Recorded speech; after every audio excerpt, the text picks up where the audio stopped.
time to play Stalemate Extravaganza. Yippee! Get ready for hours of fun with your friends and family with Stalemate Extravaganza. The complete game kit comes with 2 chess pieces aboard, and there's no need for instructions. Why bother with complex chess strategies when you can cut to the chase with Stalemate Extravaganza? Don't make things complicated with winning and losing. Everyone wins with Stalemate Extravaganza, and you can play for hours. I'm gonna move left. In that case, I'm gonna move right. I'm gonna move back. Look out, I'm gonna move forward then. This is fun. You know it. Oh yeah, take your get-togethers, gameplay, and parties to the next level. Game kit options include style and color of chess piece, chessboard designs like classic, retro, or Victorian, and with our next day delivery option, you'll be playing in no time. Order your custom game kit today. Stalemate Extravaganza is not recommended for individuals diagnosed with attention deficit disorders or who may be suffering from psychiatric disorders like depression, manic depression, bipolar disorder, schizophrenia, schizoaffective disorder, and can't be held responsible for increased agitation, hostility, frustration, increased depression, or suicidal ideation. Hello, welcome to another show. Are you one of those targeted individuals who's playing their own little game of Stalemate Extravaganza? I've been doing it for a long time, and it's no fun, I'm telling you right now. And if you're one of those targeted individuals who's been doing this over 5 years, I guarantee you feel like you're in a stalemate, you know? And I talk about that a lot. That's one of the things that is very confusing. Because people just seem to be getting away with this stuff. And, the only one in this little game that seems to be suffering is you. Everybody else is running around doing whatever they want. They're not hindered. They're not troubled. And you're playing all these other games, which we're going to talk about. But don't be fooled by that. That's an illusion. And we've been talking about illusions. That's one of them. Okay? Because it's kind of like a stock market portfolio that you build it. You have all these different assets. And you get to a point where, you either have something or you don't. And a lot of people, they have a pretty good portfolio. And when we're living our life on this earth, well, it's kind of like building a portfolio for the future. And I'm not talking about good works and bad works necessarily in the sense of earning your salvation. Okay? The Bible does talk about rewards.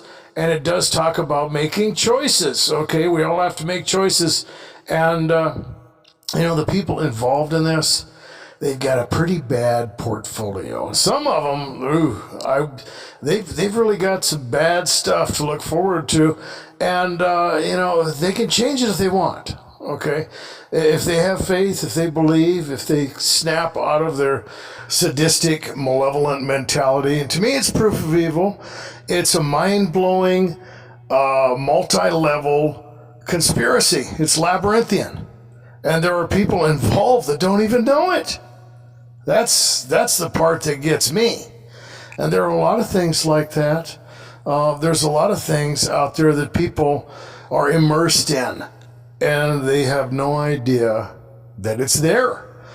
Psychiatry is used to obfuscate the truth and cover this stuff up. A lot of things are. It's wild. And all the while, there you are, running around in circles, playing Stalemate Extravaganza. And it definitely creates an environmental tension around the targeted individual. I've talked about that. It's the medium, that sense of injustice that is there, that environmental hum that is all around you while you experience this. And that's what it feels like. Because like I said earlier, there's a lot of people around you, and everybody does lateral comparisons. Okay, that's just a fact of life. It's just basic observation. They're not dealing with what you're dealing with. right? And they're looking at you like, what the hell is your problem, And I've talked about that before too. That's one of the games that targeted individuals play. And what I mean by that is I'm sure you'd be a whole lot more successful if you weren't being hunted down, if you weren't dealing with gaslighting, workplace harassment, neighborhood harassment, street theater, break-ins, food tampering, all kinds of little games that you're playing. And even if it's only temporary, I think all targeted individuals become dysfunctional in one way or the other. You got to fight this stuff. You got to battle it. It's an invasion into your physical life. It's an invasion into your mind, and it affects everything. They don't need permission. They use trauma techniques. Targeted individuals are attacked, and it's an injection. And you have to fight back. You do, and it's not easy. And in the meantime, some targeted individuals end up homeless. Some end up in financial destitution and all kinds of other things. Sometimes they become addicted. They become alcoholics or drug addicts. Sometimes it even ends in death. You got the mass shootings, you got suicide, you got all kinds of things. And I've talked about the fact that this is very reckless. You never know what's going to happen when you mess with someone. You don't. They could get in a vehicle accident, destroy a family of 7 people because they're complacent or sleep deprived or whatever. Anything could happen. Anything. And it's just the reality of the whole thing. It's very thoughtless. It is. And the frustration multiplies. It has reciprocity. And I've talked about the fact, one of the games that targeted individuals play is that you got to explain yourself, whatever you're dealing with. Whether it's cameras you got up on your property or whatever, or, other precautions that you're taking, or just the lack of advancement, maybe in your financial life or your social life or whatever. Oh, you just like to be alone, huh? One of those loners. And you get a lot of accusations, on whatever level. And some of it's sarcastic. And, some of these people are trying to kind of one-up their status. Some of them are involved, some of them no. And they just want to harass you and call you out. Because that's one of the things that happens, I think, to all targeted individuals. They get caught in this cycle of stalemate extravaganza, and they're going around in circles, and you get that. You get little comments, or you get looks, or whatever, and there's nothing you can say, because you're just going to look nuts. It's designed that way. You can't just say, well, some people do. They'll tell, I'm a targeted individual, or I'm experiencing group harassment, but it doesn't work out. And the reason it doesn't work out is because then you get false positives, because people are inevitably going to be cantankerous. After that incident where I got the internet cable cut, I asked one of my neighbors, I said, did you happen to call the authorities? Yeah, it was me. And the answer didn't make a whole lot of sense, because it was like a couple weeks after the whole thing. And they said they called 2 days before I asked. And I said, well, that doesn't make sense. They were over a couple weeks ago. And then the story kind of muddled around a bit. And that night, I said, yeah, I'm dealing with some things. That's why I got the cameras. And I didn't really get, super specific about it. But then that night, the guy was out pounding on stuff, just out of the view of the camera. And then he was out walking around with flashlights and, oh yeah, I saw some things going on. And, he doesn't know. I know he's messing around. He probably thinks I'm a paranoid crackhead or something. And the people I'm dealing with, you wouldn't even know they were there. They dress up like, repairmen or whatever, pretend like they're cops or whatever. And they'd be in and out, in no time. They'd do what they were going to do, maybe install some pinhole cameras, or do something else, lace the burners on the oven or the stove, mess with something, do something evil. And nobody would even know they were there. Use master keys and all that stuff. I've talked about that before too. When you're dealing with this stuff, you do have to make it difficult. You can't just give up. But, a lot of times it does seem pointless. but you got to remember that you have to make it tough for them. You can't just give in. You can't make it easy. You got to put up cameras. You want to put a decent lock on there or whatever. But I've seen them get around that stuff real easy.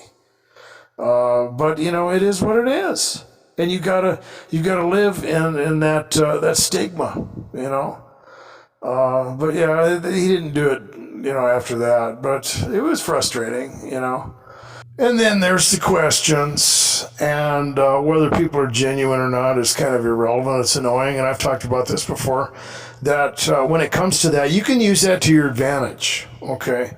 If it's just people who are trying to one-up, they're trying to be the most productive individual in their mind or whatever, and they want to one-up you, or they're being, inquisitive.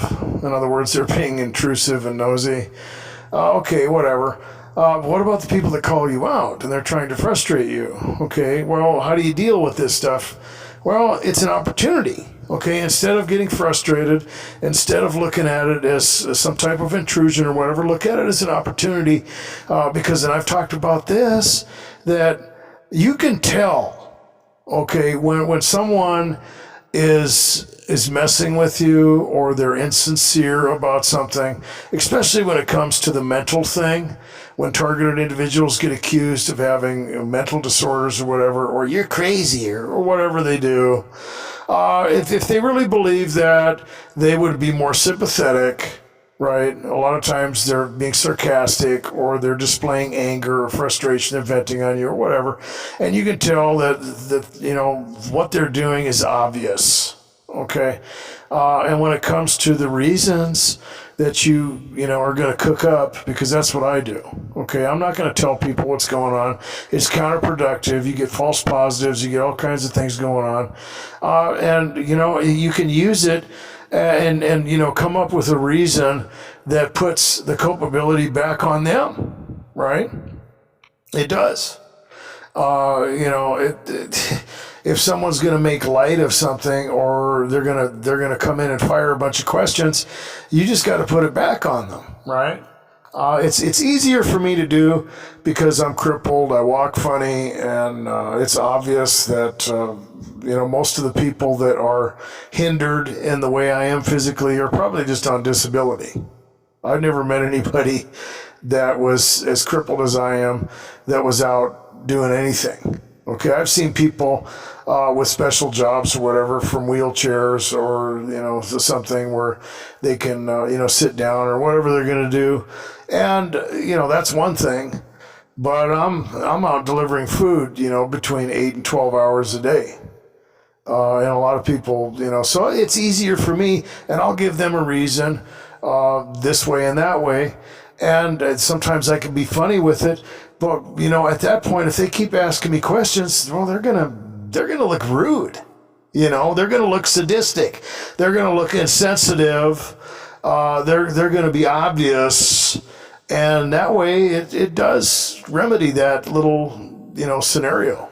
One of the other little games that targeted individuals inevitably play is that people will involve themselves in your situation, and they will disguise themselves as people who are concerned, right? People who just want to help. That's a great disguise, okay? And they can go into a lot of different areas, and I've talked about the fact that targeted individuals can become vulnerable. And I don't remember the name of the video, but I illustrated the fact that a lot of times targeted individuals can become needy. And they will be set up in ways that, they're going to need some help. They will be attacked in so many different ways, and so many things will compile against them that, they're vulnerable. And a lot of times people can be there that might be involved in your harassment or whatever. And, you really have no choice but to kind of play their game. And they will literally set you up that way, and they will come in with a lot of condemnation and a lot of other things that are unpleasant and accusations or whatever, and then we'll try to gaslight the targeted individual. And I'm not really talking about that right now, but that can happen. What I'm talking about is just people being disguised, right? And they will involve themselves in a way that maybe like an intervention, okay? Because a lot of times targeted individuals will get in a place where they might have a temper flare, or they'll have problems with employment, or whatever is going to happen, and these people are going to make light of it. Somebody is going to use that as an excuse, at that point, well, they're completely hidden.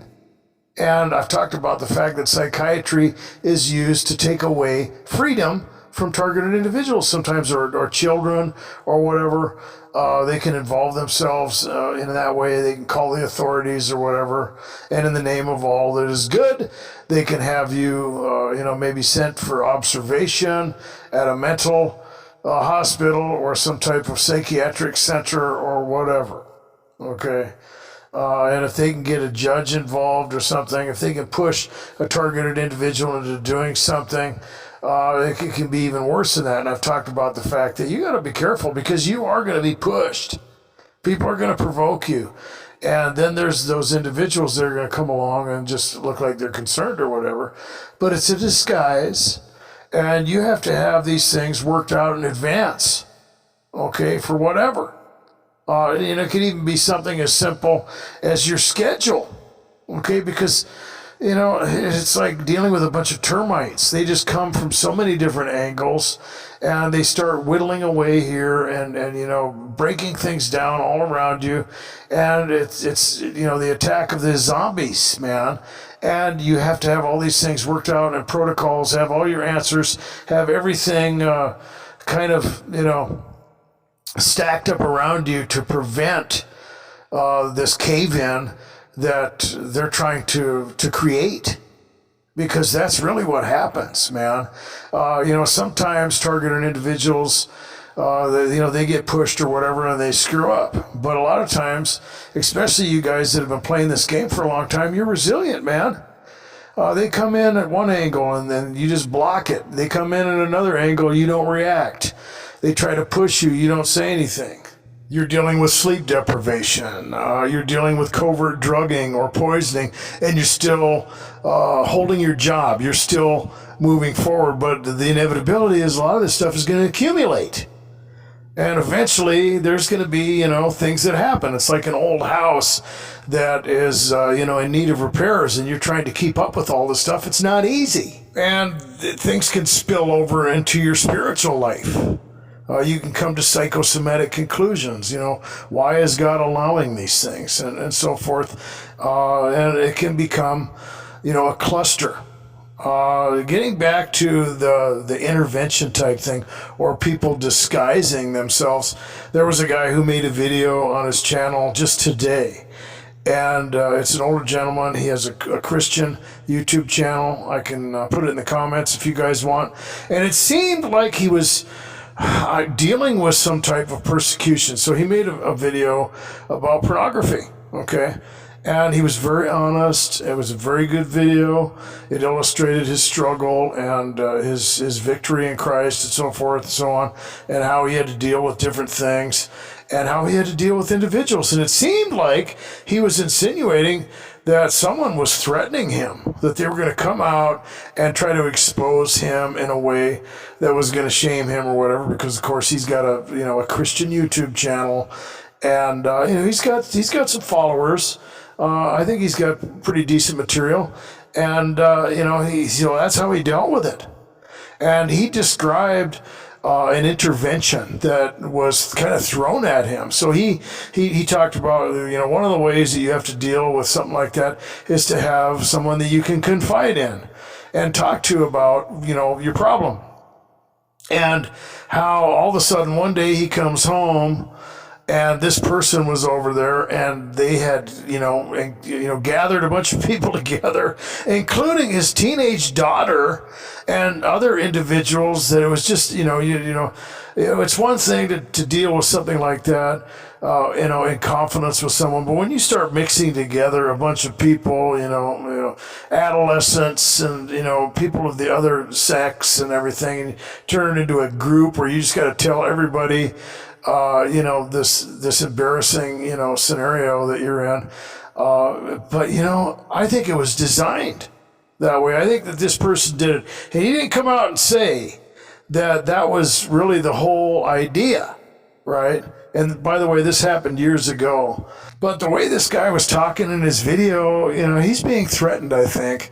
And, the whole thing was a setup. It was a very good example of how people can come around and try to escalate a situation, or to demonize someone or bastardize their reputation or spread something around or destroy them, make them depressed, or embarrass them to the point where they're gonna be altered in their life, their self-esteem, the way that they deal with the community socially. And something like that can even push somebody into a place of depression or even suicide. But it was the perfect example of that disguise. It's a common methodology. I think all gossips use it. They disguise themselves as concerned individuals. Some people are more obvious. They'll just come right out and destroy someone's life. But a lot of people use that disguise. And, like I said, with psychiatry, I think all targeted individuals are threatened with that. Okay? Because, when it comes down to it, it's not illegal to be crazy. That's really one of the only positive residual effects of all these psychiatric diagnoses that I think pretty much anybody could fit into, is that it's a little bit harder to take someone's freedom away, right? There's a little bit more leeway for targeted individuals, but they are put into a stew of things. Sometimes they're dealing with very aggressive attacks, and sometimes it gets a little more subtle and covert. And it's there to chip away at your sanity, to make you depressed, to make you hopeless, to get you in that futile, never-ending game of stalemate extravaganza, and to get you to forget what's really going on. If nothing else, to gaslight you, or maybe just make you forget that these people are going to be judged. They're going to have to answer for this stuff. A lot of the videos that I make are just affirmations for you, because we all need to be reminded of that. Whether people are being distracted and they start reacting, thinking about trying to solve something that's out of their control in a way that's not a solution, or just to be gaslighted, internalize these things and start taking responsibility for something that's not their fault. Okay? And it's just frustrating. And I sympathize. I play it every day. And I've always said this too, guys. If you're one of those people that makes videos, maybe you're wearing a body cam or whatever, keep doing it. Because, I think that there's going to be some really good evidence out there eventually. I think there is some already. But I'm holding out for that. If you're one of those people with a security system or whatever, you might get something. You might. These people could slip up. Anything could happen. Somebody could be breaking into your house or whatever. Somebody could hire a private investigator, and they could have a sudden heart attack right in your house, man, and nobody would know. And you'd come home, and there they'd be, laying there, wallet with identification and everything, tools or something, making it obvious that they were there to do something, and the whole thing would just blow up, man. I think it could happen. I really do. And so I hold out for that. I mean, I've got a security system. I've got all that stuff. I record phone conversations. I have video evidence of this, that, and the other. I went and got a FOIA report for the incident where they cut the internet cable. I mean, I've got all kinds of things. Taking it to the police or whatever, the authorities, well, that's a different matter. But, keep documenting what you're dealing with, because if somebody does get caught, you might be, entitled to a lot of money. The people that are harassing you, whether they're the people that were hired or the people that are doing it or whatever, they owe you for this. And when it comes down to all that evidence that you've compiled, you can show that this has been going on for a long time. And even if the statute of limitations is 2 or 3 or 4 years in your state, if you can prove that the whole thing is just like murder, which I think it is when it comes to gang stalking, you might get a chunk of cash. And it's always nice to be compensated for all the hardship that you're going through. And, I want you to pray for me that these people get caught. I pray for you guys every day. Every time I pray. And I want someone to get caught. Nothing would make me happier at this point, okay? So hold out for that. It's eventually, something's going to happen, okay? And I'd love to be involved with that. Well, hopefully this video has helped. Guys, be good to yourselves. Be safe.